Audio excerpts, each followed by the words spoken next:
Chennai shopping మాల్లో ఉగాది వేడుకలు. మీ పండుగ షాపింగ్ చెన్నై షాపింగ్ మాల్లో చేయండి. అందమైన వస్త్రాలతో పాటు విలువైన బహుమతులు పొందండి.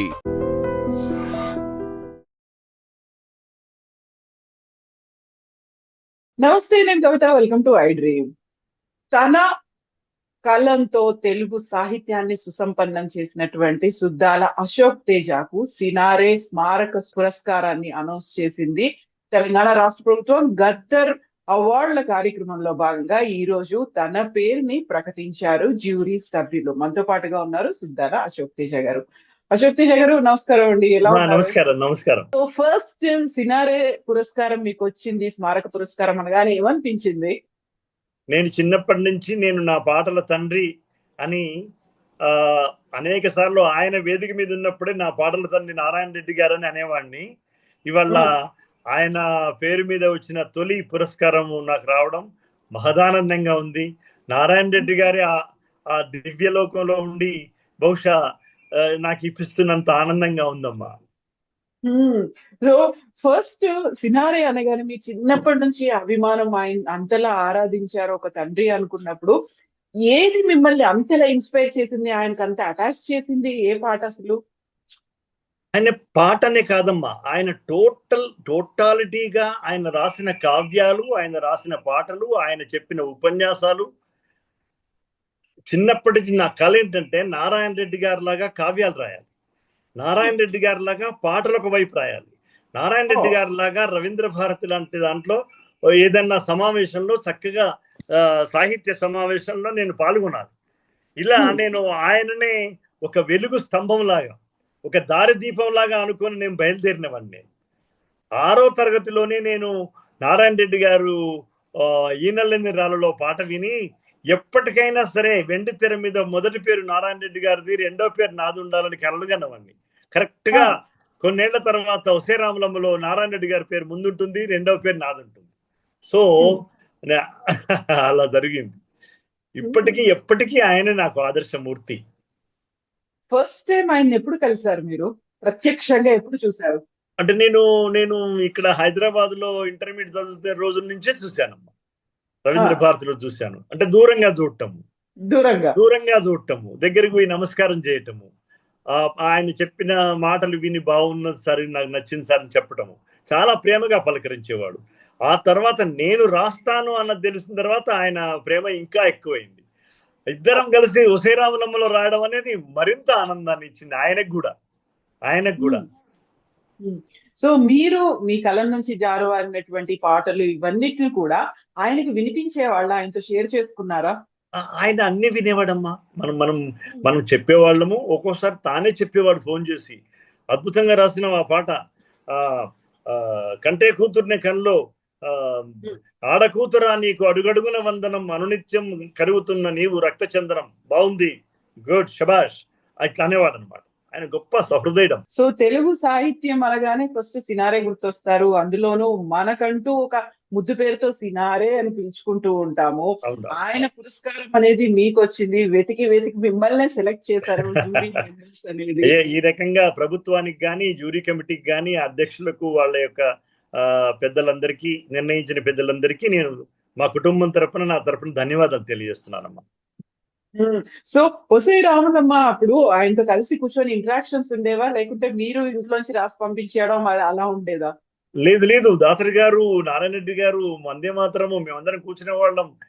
నారాయణ రెడ్డి గారు చెప్తుండేవాళ్ళు, మేము అసిస్టెంట్ లాగా ఇట్లా రాసేవాళ్ళం. రాసిన తర్వాత ఆయన మార్చేవాడు, ఇట్లా చేయి అని చెప్పేవాడు. ఇలా ఆయనతో కూర్చుని భాగ్యం దాసరి గారి వాళ్ళు దొరికిందమ్మా. ఎంతకాలం కూర్చున్నారు అలా కలిసి కూర్చునే సమావేశాలు? అంటే ఏం లేదు, ఆయన ఎంత పూటలో పాట పూర్తి చేస్తారు కదా, ఆయన ఒక పూటలో పాట పూర్తి చేస్తారు కదమ్మా.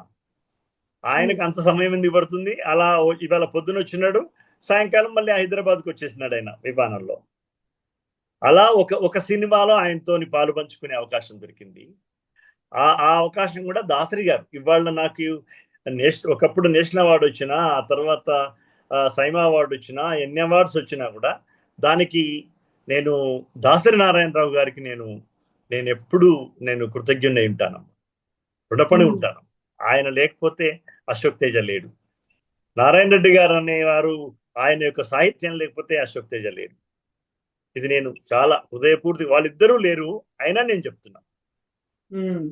సో ఇలా అలవోకగా వచ్చేది ఒక రకంగా పుంబావ సరస్వతి ఇలా పిలుస్తూ ఉండేవాళ్ళు.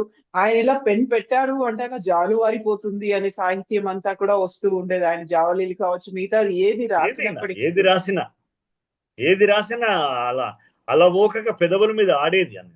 అలా ఒక ఉస్మానియా యూనివర్సిటీలో మొదటి మెట్టు నుంచి పై మెట్టు పోయేసరికి ఒక పల్లవి పూర్తి అయ్యేదంట. ఆయన చెప్పాడు.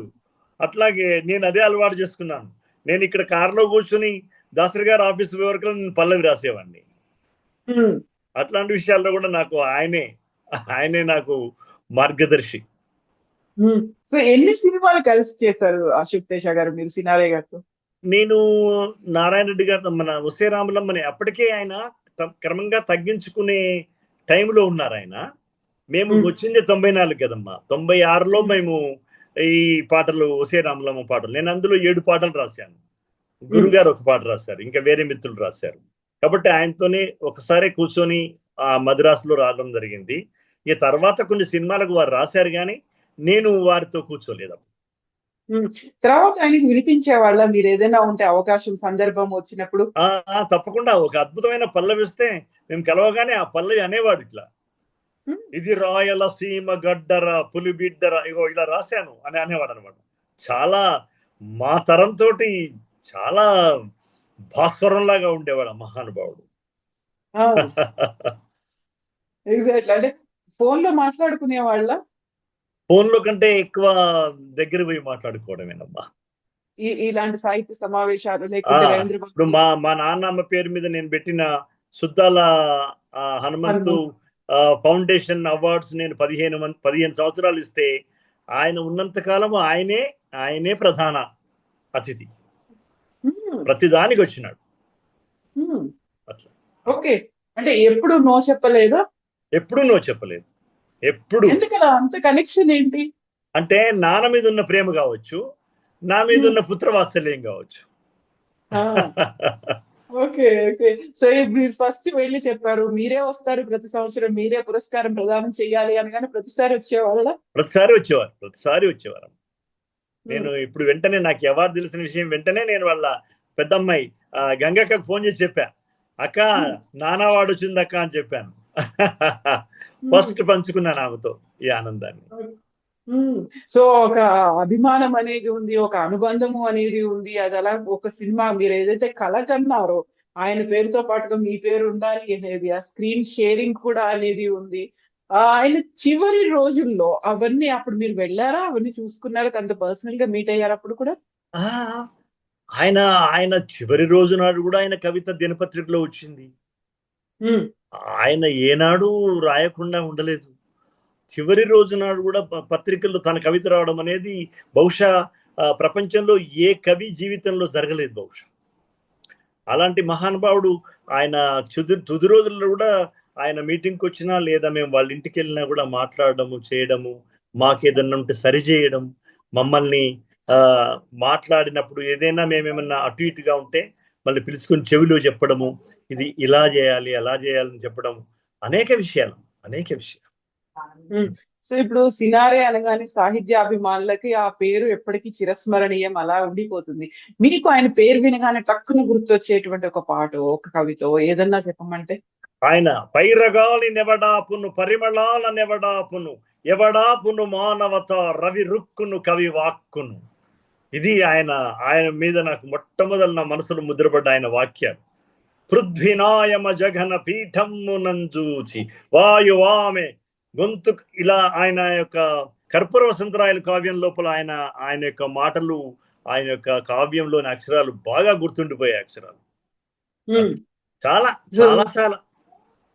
విశ్వంబర నుంచి విశ్వంబర, నేను పుట్టక ముందే నెత్తి మీద నీలి తెర కాళ్ల కింద ధూళిపోరా అని మొదలు పెడతాడు. ఎంత అద్భుతమైనటువంటి మొదలది. అంటే మానవుడు తన ఊహ తెలియని ముందుకే నాకన్నా ముందు ప్రకృతి పుట్టిందని చెప్తూ, నేను పుట్టక ముందే నెత్తి మీద నీలి తెర కాళ్ల కింద ధూళి పొర అని స్టార్ట్ చేస్తాడు. How beautiful. అవును. ఆ తెలుగు పదాలతో, తెలుగు భాషతో ఇలా ఆడుకునేవాళ్ళు. ఇమ్మీడియేట్ గా వచ్చేస్తూ ఉండేది. నేను అలవోకగా ఆయన స్ఫూర్తితోటే నేను శ్రమకావ్యం రాశాను. నేను నేను అడవిని మాట్లాడుతున్నాననే కావ్యం రాశాను. నేను శ్రీ శూద్రగంగా అనే ఒక కావ్యం రాశాను. లేటెస్ట్ గా నేను అశోకవనం అనే కావ్యం రాశాను. హ్మ్. అదే ఆయన స్ఫూర్తి. అంతే, అదే ఆయన స్ఫూర్తి. హ్మ్. సో, ఇప్పటికి గద్దర్ పేరుతో వస్తున్నటువంటి పురస్కారం, అందులోనూ తెలంగాణకి చాలా చాలా ఇష్టమైనటువంటి ఒక వ్యక్తి సినారెతో ఉన్నటువంటి ఈ స్మారక పురస్కారం. సో, ఇద్దరితో ఉన్నటువంటి అనుబంధం ఏంటి మీకు? గద్దరన్న కూడా నాకు చాలా ఆత్మీయుడమ్మా. గద్దరన్న మా పిల్లల పెళ్ళైతే అన్ని పెళ్లిళ్లకు వచ్చినవాడు. వాళ్ళ ఇంటికి నేను అనేక సార్లు వెళ్ళినవాన్ని. నేను ఆయన కూర్చొని కూడా పాటలు రాశాము. దాసరి గారి దగ్గరే నేను ఆయన కూర్చొని మోహన్ బాబు గారి ఆఫీస్ లో కూర్చున్నాము. అనేక సార్లు గద్దరన్నతోటి అనేక సార్లు ఉద్యమంలో, తెలంగాణ రాష్ట్ర ఉద్యమంలో, ఆ తర్వాత సుందరయ్య విజ్ఞాన్ భవన్ లో నేను ఆయనకు మా నాన్న పేరు మీద అవార్డు ఇచ్చినాను. 2వ అవార్డు ఆయనకే ఇచ్చినాను. అప్పుడు కూడా నారాయణ రెడ్డి గారు ఉన్నారు. గద్దరన్న, నేను గద్దరన్నతో అడిగాను, అన్నా నేను మా నాన్న సుద్దాల హనుమంతు కదా, సుద్దాల హనుమంతు సినిమాలకు రాయలేదన్నా, కానీ నేను రాస్తున్నానంటే ఏం పర్వాలేదు, నాన్న చేసింది సమాజానికి చాలా ఉంది, నీకు నచ్చినట్టు రాయరా బాబు, జబర్దస్త్గా రాయి, మన ముద్రుండాల బిడ్డ, ముద్రుండాల తమ్మి అని చెప్పేవాడు గద్దరన్న. కాబట్టి ఇటు గద్దరు నాకు ఆత్మీయుడు, అటు నారాయణ రెడ్డి గారు నా పితృతుల్యుడు. వాళ్ళిద్దరి పేరు మీద వస్తున్న అవార్డు ఇవాళ మా కుటుంబంలోకి వాళ్ళిద్దరు నడిచొచ్చినట్టుగా ఉందమ్మా. ఈ మాటలు చాలా బాగున్నాయి. మీరు ఎంత సంతోషంగా ఉన్నారో మీ ఆత్మీయులకు సంబంధించి ఆ ఇద్దరి పేరుతో ఉన్నటువంటి ఆ పురస్కారాలు, స్మారక పురస్కారం రావడం ఒక మెమరీ.